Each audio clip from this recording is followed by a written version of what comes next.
Well, new at 6, an old Pike County building now has something new. That's all thanks to new ownership. WGEM's Claire Edlin explains how the new Pittsfield restaurant is expected to address a community need.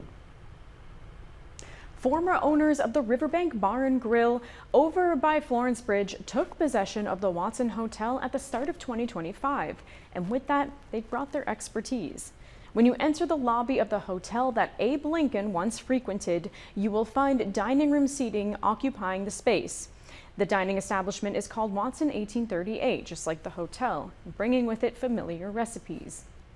I owned a bar before this at one time, and we started a steak night, and then we got kind of noted for doing steaks. So we just thought we'd bring the tradition to Pittsfield, get steak back in town. Owner Doug Daniels says they are open day and night, lunch and dinner, Wednesday through Saturday. Economic developers have plans underway to bring more new business to Pike County. Raja. All right, thank you, Claire. By the way, aspiring entrepreneurs in Pike County, Illinois can find more information at WGEM.com.